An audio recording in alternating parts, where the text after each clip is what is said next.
Gracias. No sé quién se va a enojar más, si Carlos Gutiérrez o mis compañeros del sector obrero.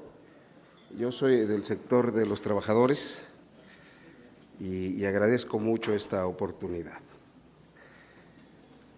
Estaba recordando que en alguna entrevista Fidel Castro decía que la democracia cubana era la más perfecta del mundo, porque era una democracia participativa, abierta, donde se escuchaba al pueblo. Este 1 de enero cumplieron 65 años y la Revolución Cubana, a la que yo de muy joven admiré mucho, cumplió su cometido, hizo miserables a todos.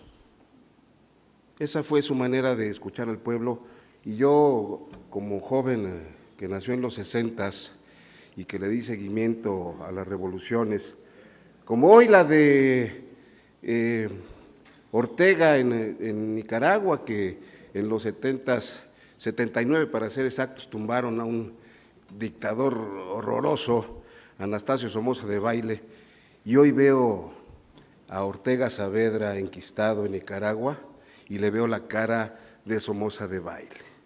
Sin duda tenemos que hablar de democracia, es bien importante, tenemos que hablar de pueblo y tenemos que hablar de la importancia de estas instituciones tripartitas que tanto nos han costado, y se los digo con toda seriedad y con toda verdad, a los que más nos han costado es a los trabajadores. Infonavit, les pongo ese ejemplo. En 1917 se promulga la Constitución. Para 1972, ¿cuántos años tuvieron que pasar? Más de medio siglo para poder tener una institución de esta naturaleza. Y ahora que se decía aquí en la tribuna las incongruencias de las representaciones, la CTM particularmente, y las demás organizaciones se sumaron, le enseñó a los presidentes de la República, particularmente a Eliseo Díaz Ordaz en los 60s, que sí podíamos hacer casas, que sí podíamos tener casas los trabajadores, pero no solo eso, que éramos capaces desde la organización de los trabajadores hacer casas. Y así nos lanzamos con Banco Mexicano Somex a hacer la unidad CTM Atzacoalco, por ejemplo, con 2.500 casas, que se le sumó el Risco en el norte de la ciudad, con otras tantas, Aragón, el Rosario.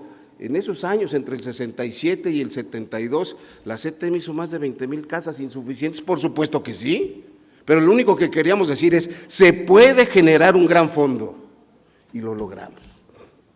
Pero no solo eso, logramos un fondo que fuera administrado en forma tripartita, porque no sé si les ha pasado, pues nosotros no confiamos en ningún gobierno para que maneje estos fondos, en ninguno, de ningún color, de ningún partido, pues todos les tienen ganas de echarle las manos a este fondito como al de las Afores u otros fondos. Es natural, tenemos experiencias en eso. En 1987, cuando los pactos de solidaridad, de ahí en adelante, en la Comisión Nacional de los Salarios Mínimos, el sector obrero siempre firmó en contra del aumento que se aprobaba. No se molesten los compañeros del sector empresarial, pero eran dos, porque es un órgano tripartita, que firmaban a favor, empresarios y gobierno. Siempre consta en actas que nuestra firma fue permanentemente en contra de los aumentos insuficientes, porque en esos pactos se nos ofreció a nosotros algo, pues, que lo recordé estos días, donde se habla de que el salario mínimo no sería inferior, el aumento no sería inferior a la inflación. Y decía don Fidel Velázquez, pues qué chiste, para bajar el porcentaje de la inflación promedian lo que sube un coche y lo que suben los frijoles, pero los frijoles suben el 200% y los coches suben el 2% o el 3%, pero claro que hay una inflación chiquitita a costa del salario de las y de los trabajadores. En el instituto ha sido complicado cuidar los recursos por las diferentes administraciones que han pasado. Todos han tenido grandes ideas, algunas de ellas ocurrencias. Recuerdo particularmente dos. Una, cuando a alguien se le ocurrió que para qué el 5% del salario de los trabajadores a una vivienda. ¿Por qué no mandarlo mejor el 3%, me parece, o el 4%, parece que el 3% de ese 5%, mandarlo a su Afore y solo dejarle el 2% a la vivienda? Eso no ocurrió por la fuerza y la representación de los trabajadores. Recuerdo otra mucho más grave, que sí ocurrió. A alguien se le ocurrió también, no quiero decir que en Hacienda para que no volteen a verme, a alguien se le ocurrió que la subcuenta de vivienda tenía que irse a complementar la pensión del trabajador en el Seguro Social, y pues que se agarran la lana y que se la llevan para allá. Entonces fue una lucha de más de 10 años para que se reconociera el derecho del trabajador, que era distinto el tema de su pensión por ley 73 que el tema de su subcuenta de vivienda, y yo no sé a la fecha, ustedes lo sabrán mejor que yo, cuántos miles de millones de pesos se le han devuelto a los trabajadores, sus propietarios legítimos. Y les va otra, la Financiera Rural se creó con 20,000 millones de pesos de los trabajadores en los fondos de retiro, en las Afores. Y luego nos dijeron, hace muchos años, Sonia, no es ahorita, no, ahorita no hay problema. Y nos dijeron, se le van a devolver puntualmente a todos. Y cuando empezamos a reclamar, no, pues ya está la lana, pero no vienen por ella. ¿Y ahora qué hacemos? Todos esos temas se han ido acotando precisamente por la base fundamental en la que está constituido el Infonavit, el tripartismo.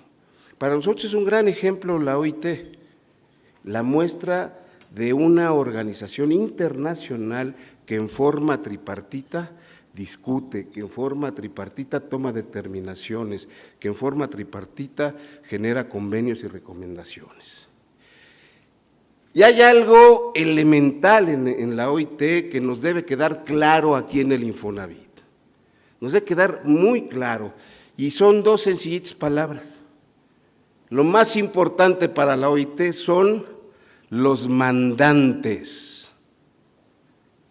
el sector de los trabajadores, el sector empresarial y el gobierno. Aquí también hay mandantes.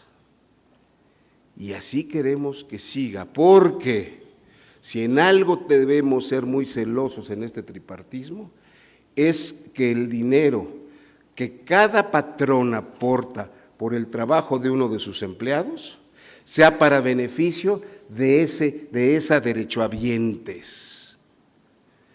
Hemos sido como instituto muy solidarios con estados, muy solidarios con municipios, se han aportado, y Otis es el ejemplo mayor y más actual de la respuesta que tiene el Instituto Solidaria frente a una grave situación como la del huracán ocurrido meses anteriores.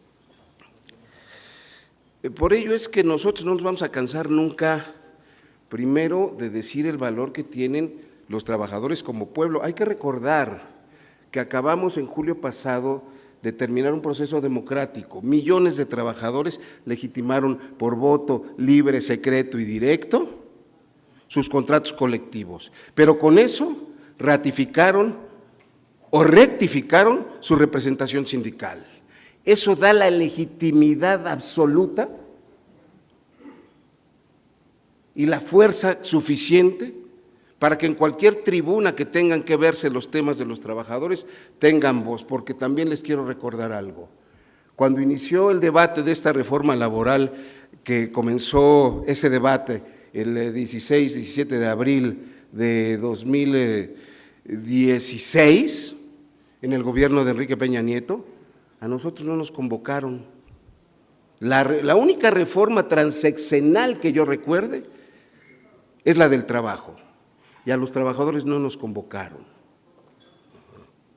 Y se tomaron determinaciones que hoy están poniendo en riesgo elementos tan fundamentales que la OIT ha puesto sobre la mesa y ha determinado que están encima incluso de las constituciones, como la libertad sindical, que tiene que ver con el voto, sí, pero que tiene que ver con el respeto a lo que cada centro de trabajo, cada trabajadora, cada trabajador determina para que los represente una organización sindical. Hoy se clausura este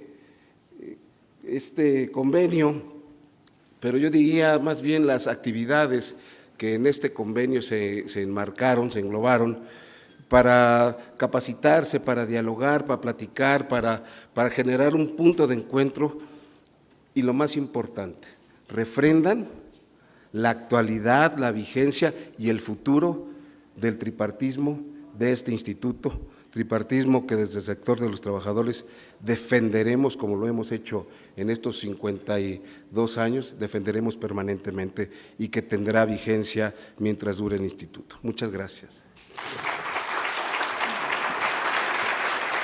Agradecemos la intervención del consejero Fernando Salgado Delgado en representación